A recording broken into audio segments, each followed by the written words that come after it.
Hi, Karen.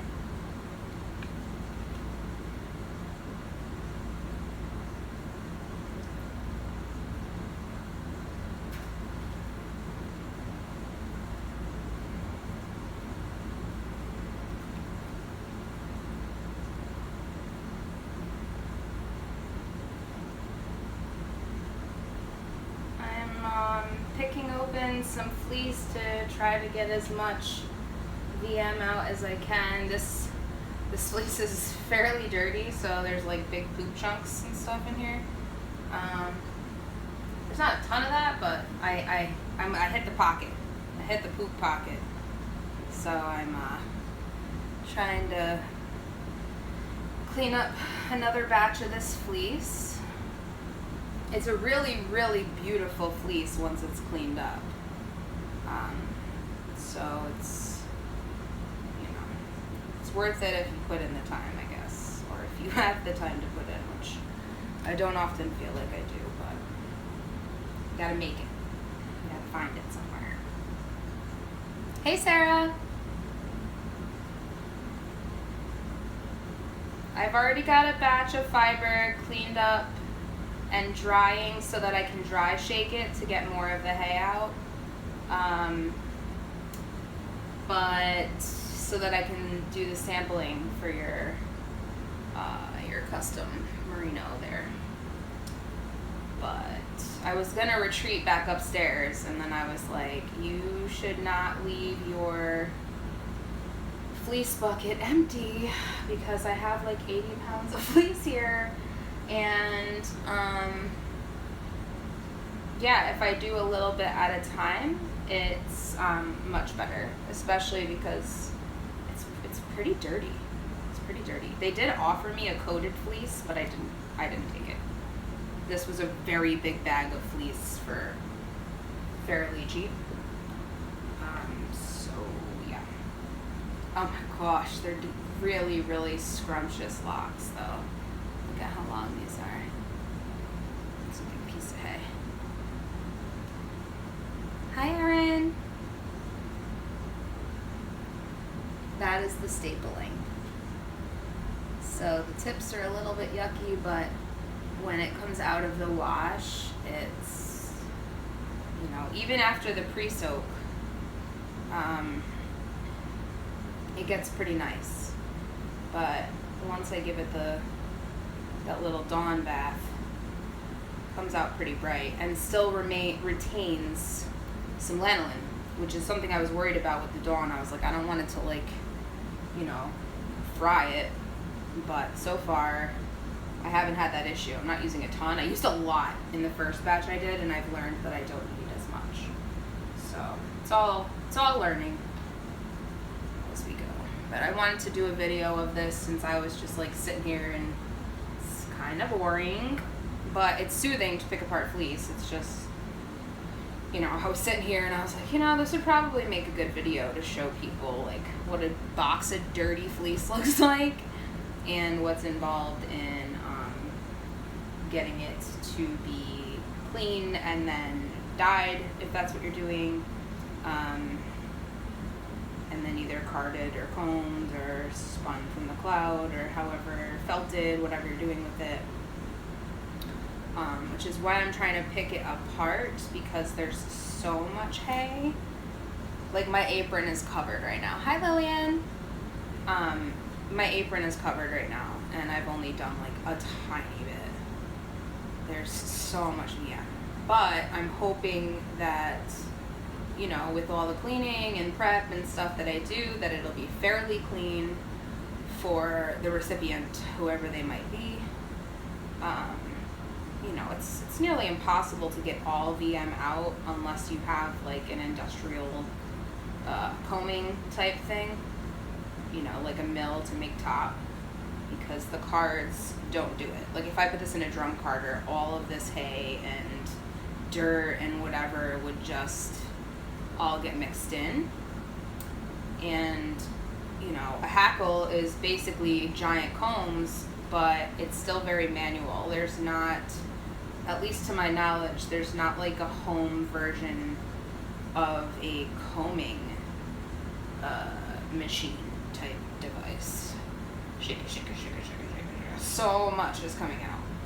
And I've been picking this one clump apart for a pretty long time. So I think I'm gonna just go ahead and put that one in the water.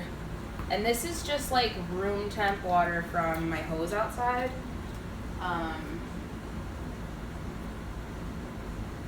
Because I had to bring the bucket out there anyway to rinse it out, so I just filled it up and carried it in to the studio.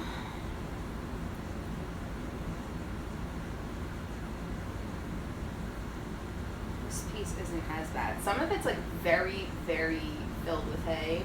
I might have just hit that one spot. Like this is like really crazy. Oh, here's a poop. In case you ever wondered what sheep poop looks like. Looks like a little black licorice gumball or something. You just pick it right out, throw it away. It's kind of like bunny poops if you've ever had a bunny. Oh, here's a bunch more. Poops! Here's the poops. They're like hard pebbles. They're not, I mean, if they get wet, they will like smush down into wet poop. But as long as they stay dry, you can just pick them right out. It's like bunny poops. They're just little hay turds.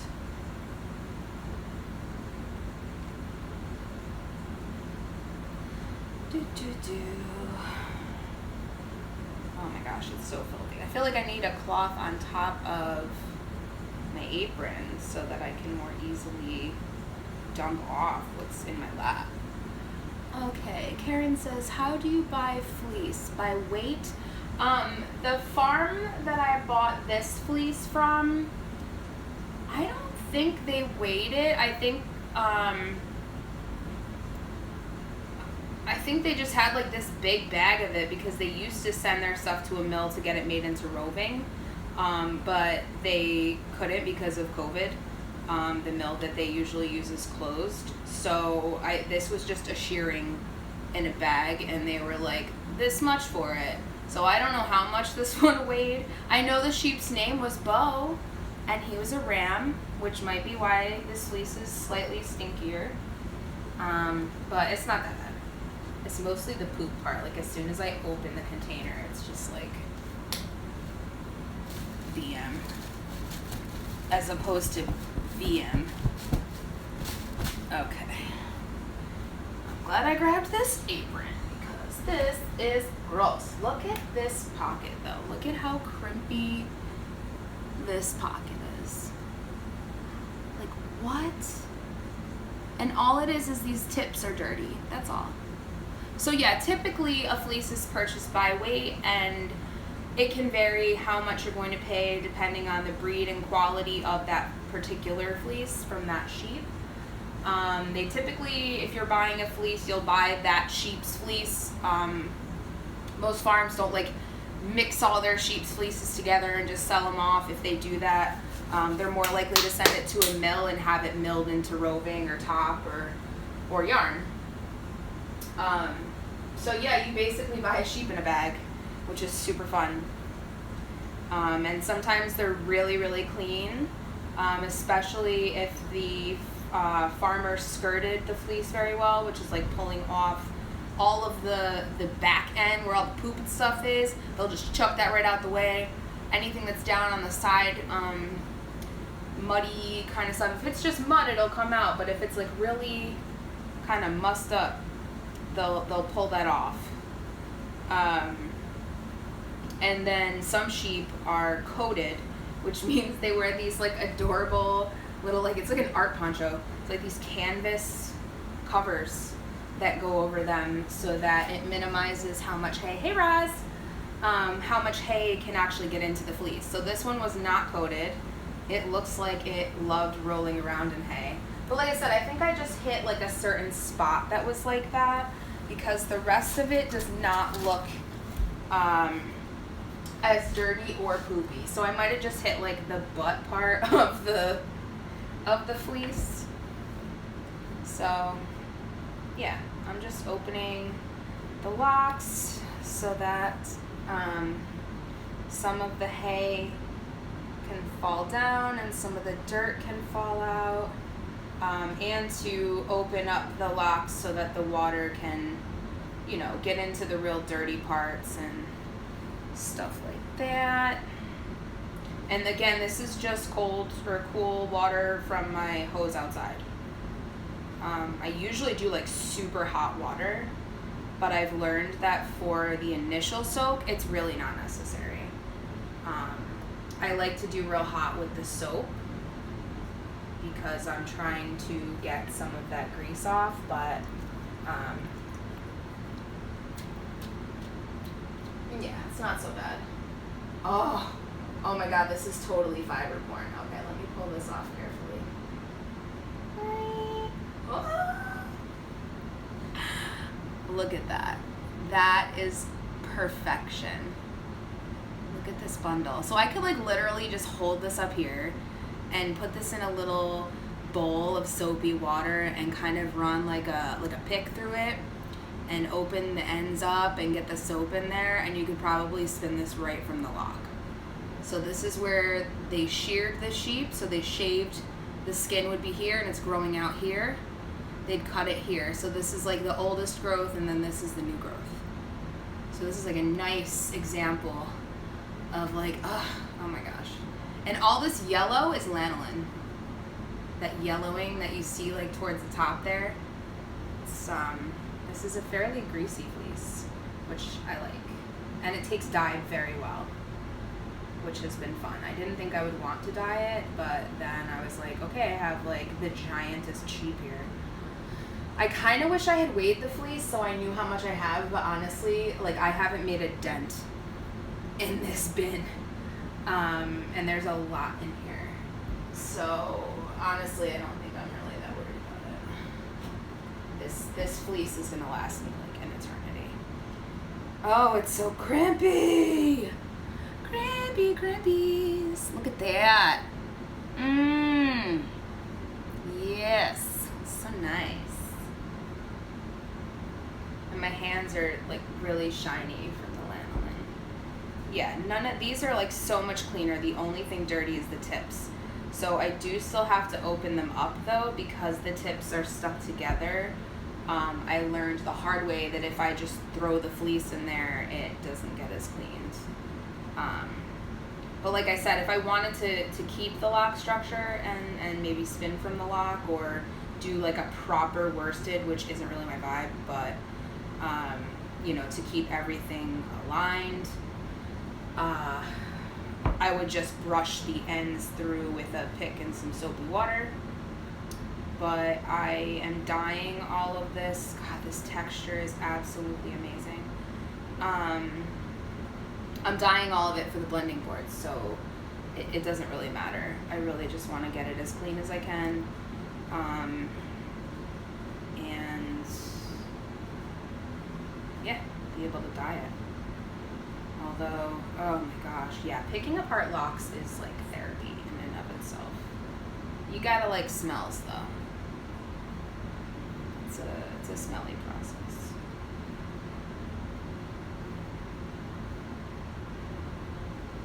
And tomorrow, around 11 or 12 is my shop update. Well, my shop update's at 12. And I intend to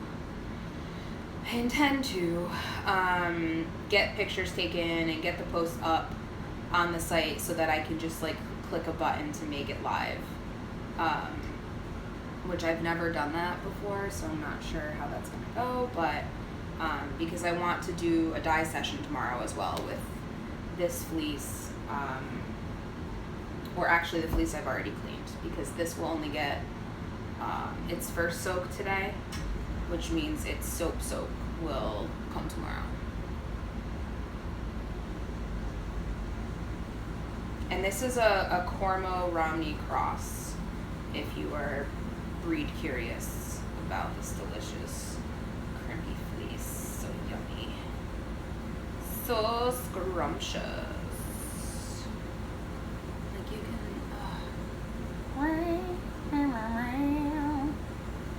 It's so good. So good. Okay, this water's pretty dirty already though, but that's okay.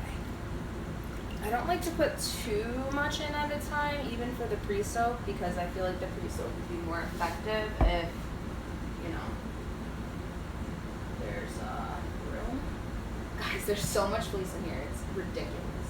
It is comedic how much sheep is in my possession right now. Gosh, it's stinky. It's real stinky too. It's so stink. But I think I got past like the poopiest part. I think that was the worst of it because there's not as much hay. It's mostly, hopefully mud. It might be liquid poop. But I think it's mostly mud because literally the whole fleece tips have these like browner kind of sticky ends. So, seems like we're past the worst of it. Maybe one time I'll do like grab a handful and because it's sheared very nicely. There's like no second cuts. The only thing is that this fleece tends to have neps, like shorter broken pieces that will give little clumpies if you don't comb it, out. But if you like textured yarn, it's phenomenal. I really like it. It gives that subtle texture without having to put add-ins or anything like that.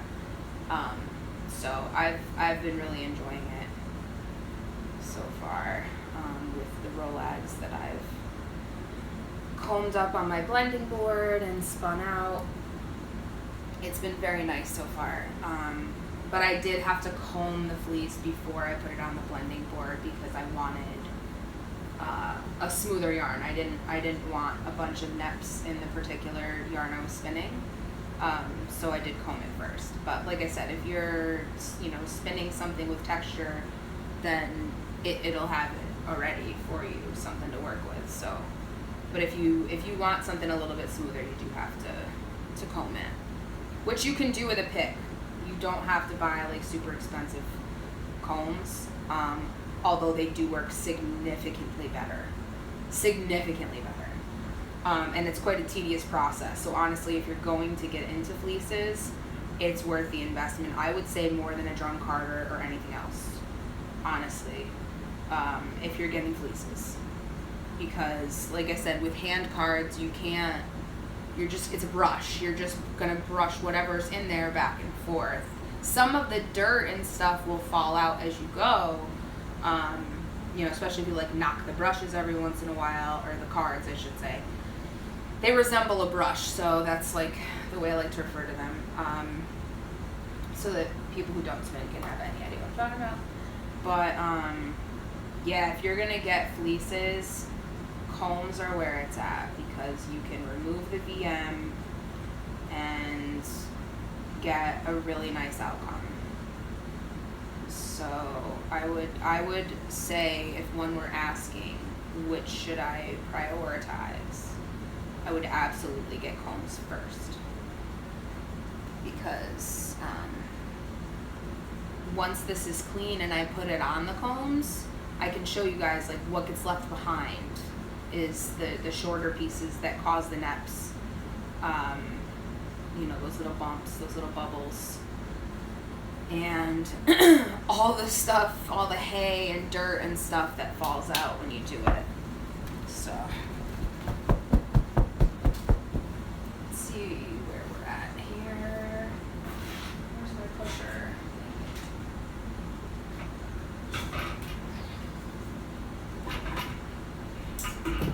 And I do have separate colanders for like yarn. Hey, Kimora.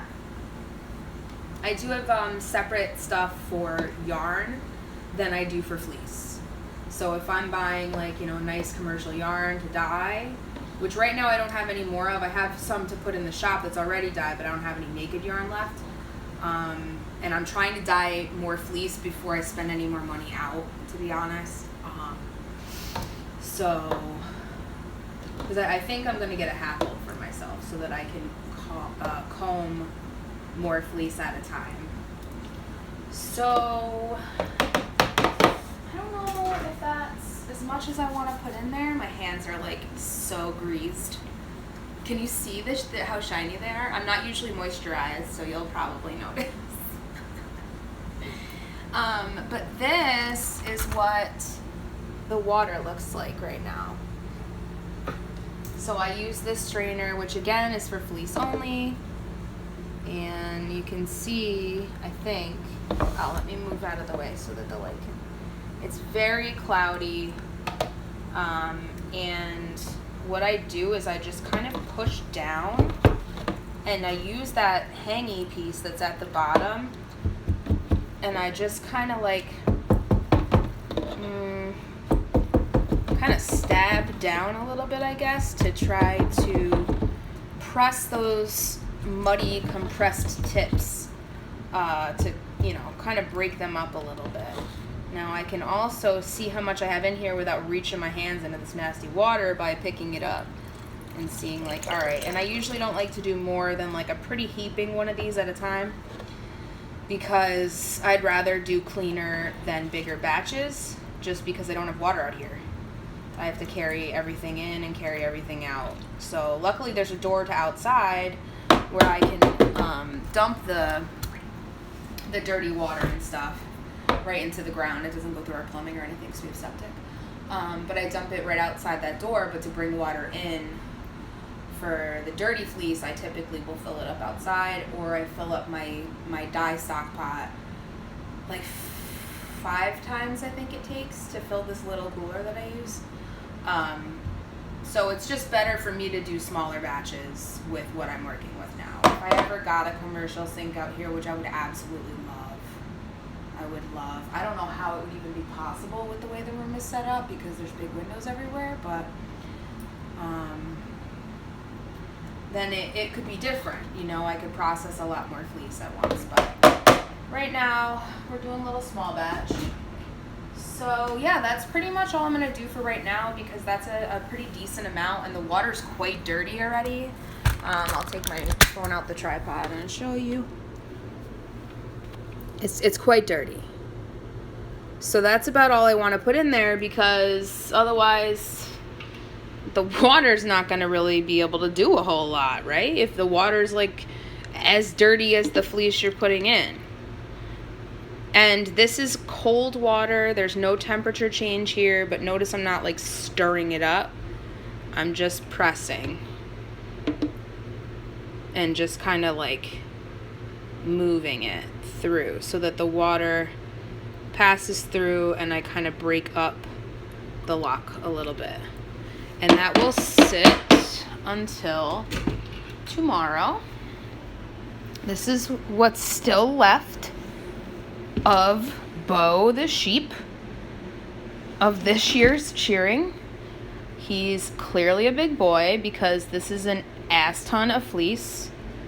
And it feels wet to the touch is how much lanolin is in here. Like it's really, really nice fleece. And you can see how clean some of these, like that's like cream color. That's like not dirty. I mean, the rest of it is, but at the top end, it's, yeah, there's so much in here. But I think I got past the poop part.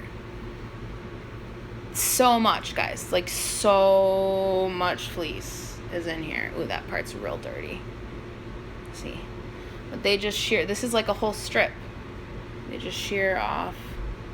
And then it like stays together because, you know, the texture of it.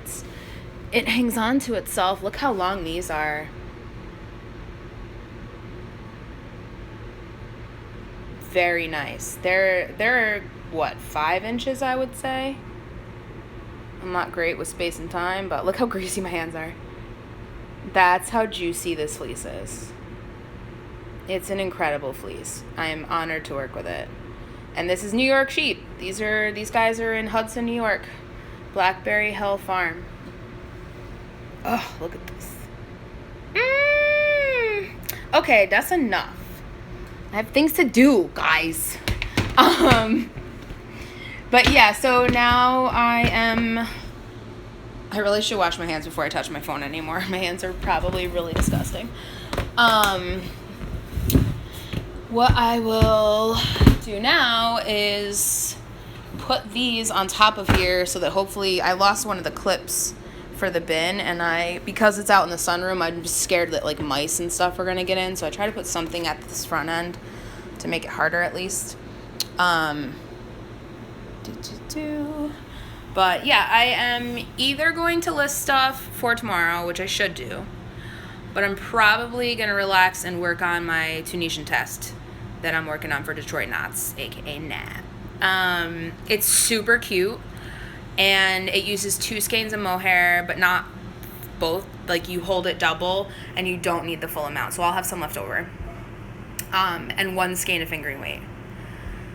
And it's super softy and light, but warm, and it's really great. So keep an eye out for that pattern also. But yeah, I'm doing a test for her. It's my first test ever for like yarny things.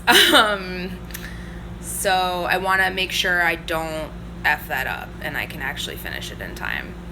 So thanks for coming in. I am going to try to save this and put it up on my YouTube because I have a YouTube, so I should probably mention that too.